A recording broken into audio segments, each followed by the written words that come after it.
All right, good morning, guys. I just thought that I would jump on and give a quick message to everybody that will see it. I hope that you are all doing well given the recent stage for announcements. Obviously, our actions are a little more restricted and we're feeling obviously a lot less in control of the choices that we have. And in some ways, I think there's a lot of wisdom that we can carry from the first lockdown and we have at our disposal to use. So on some level, we probably feel somewhat relaxed in that sense. However, on another level, there is that element of wondering how long this is going to go on for. There is further restrictions and the life that we thought we had back temporarily has now changed again. And so that can have a lot of implications on our mental health, whether we're feeling that now or it's going to take some time to settle in. It's certainly going to have an impact on a lot of us. Some of us have families and some of us live alone. So both of those things present different challenges. I guess my advice to everybody out there is, in terms of your mental health, if you're not feeling it now, that's fantastic. And obviously those things can change quite quickly. But I guess so if you are feeling it now, you're probably more inclined to put some actions in place to minimize those effects and try and make yourself feel a little bit better, which is amazing.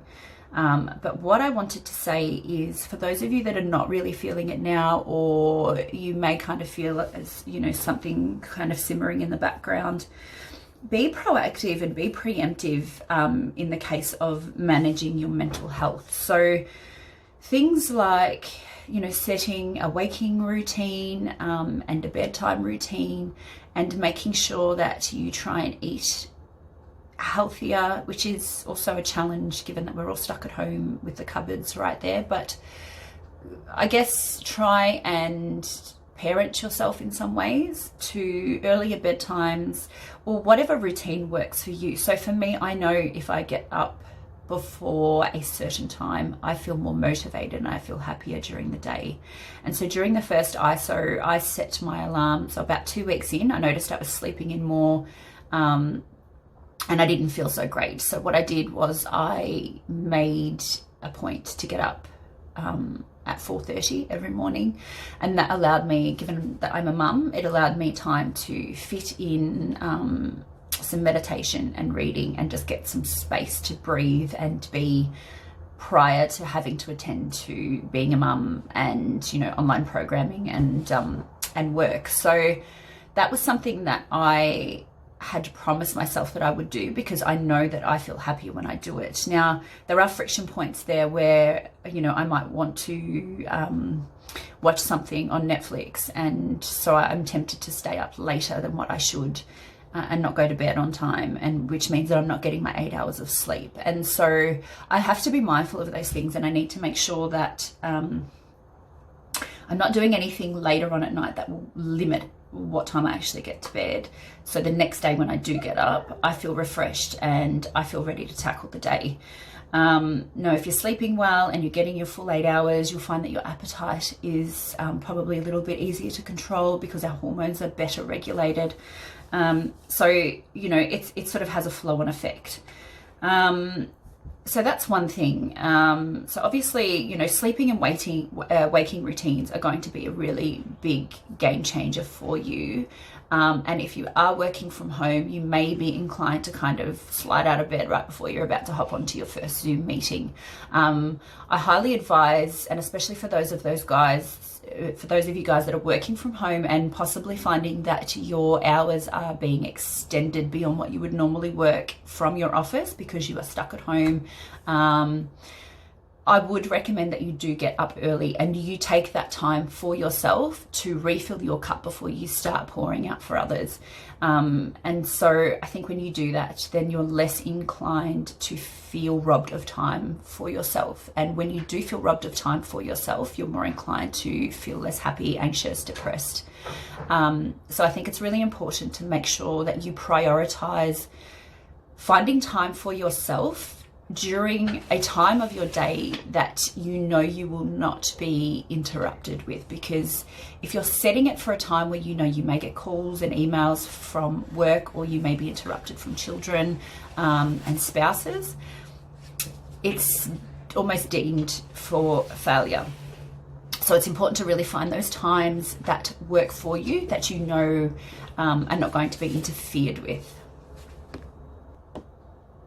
Sorry, speaking of interruptions.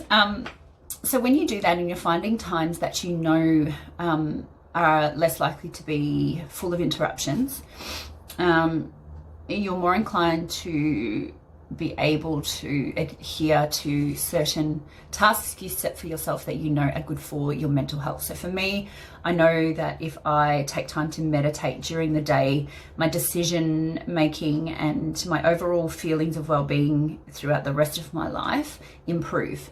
And so that's something that I have to make sure I prioritize. And I know that I need to get up very early for that. And I love my early mornings. That's not something that I feel bothered by. But that's just something that I have found helps me. And that's something that sort of has a trickle-on effect into the rest of my life. And so I think those routines are going to be very pivotal in making sure you get through okay. The second thing that I wanted to say is don't wait to reach out to people when you're not until you're not feeling okay. Look, I'm not a massive fan of the whole Zoom thing initially, and when we went into the first isolation, I was not overly keen to do them. But in saying that, I've noticed that sort of pushing out of that comfort zone, I'm feeling so much better for making that connection with my clients and friends, and I think everybody else feels better too. So don't be afraid to try and set something up on a weekly schedule where, even though at that particular time you might think, God, I wish I didn't organize that, and you know, you still turn up and you attend, and if not for yourself, then for other people, and just chat about your experiences, chat about what's going on, chat about what you're finding useful, what you're finding the hardest, and just share those experiences. Because I feel like a lot of the time we kind of, because we're isolated, we don't have that connectivity and that community, and so we feel like we're the only ones suffering in that respect, and it's often not the case. So I think getting together and chatting to people and just sort of feeling as though you have people that actually care about you is huge for your mental health and, you know, just overall general health. So try and think about reaching out. Now, I am organising weekly Zooms for my clients, and I'm extending that to anybody else who would like to jump on board and, you know, just have a chat about anything and just be there for one another. I think sometimes if we leave those basic fundamental health and wellness practices out of our everyday life, that's when it's more likely to snowball into some other things. So obviously exercise is one of those too, and I'm going to be organising some Zoom classes for those. So again, you are more than welcome to jump on board if that's something that interests you.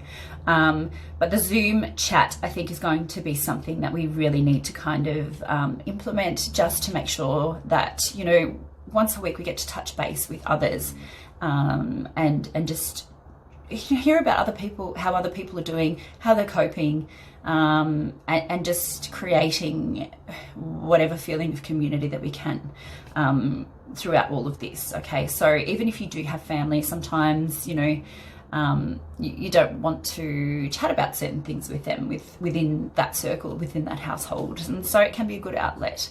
So that's the second thing. And the third thing, I think, is something that would probably tie in just as well to those first 2 points, and that's keeping a gratitude journal. And it sounds proper dicky and proper airy-fairy and whatever you want to say.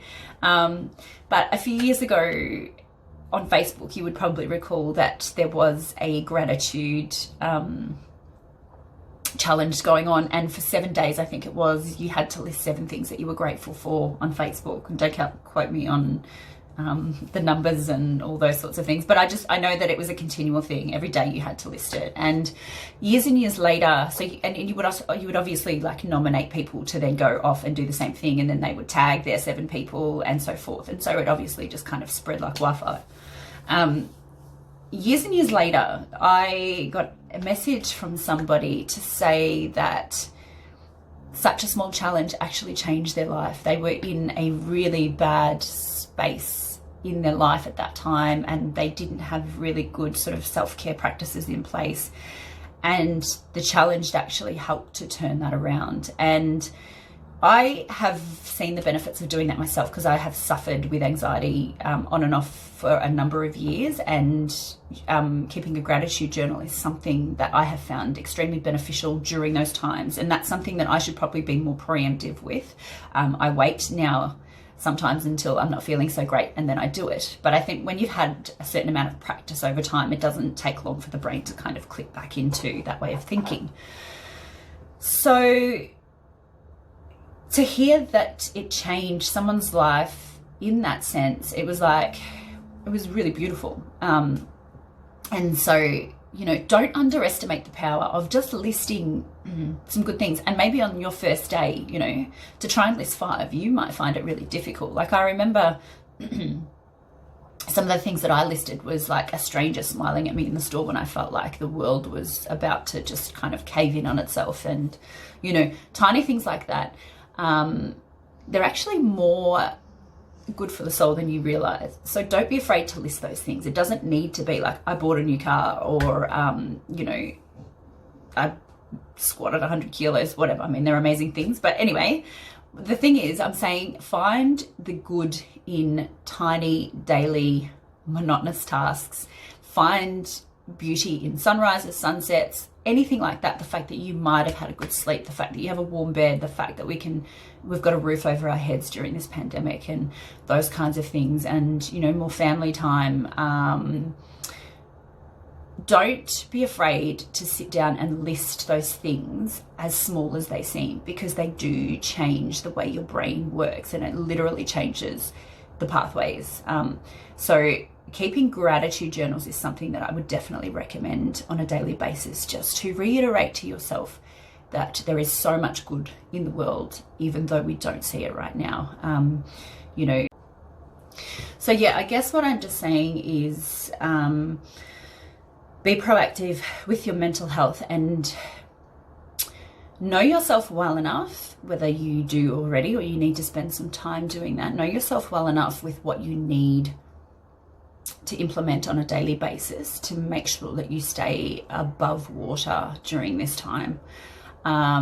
So like I said, getting up early for me and meditating and taking some time to read so I can increase my knowledge is something that I value highly. And I find that makes me feel as though giving myself that time in the morning, I'm okay to give it to others later on in the day.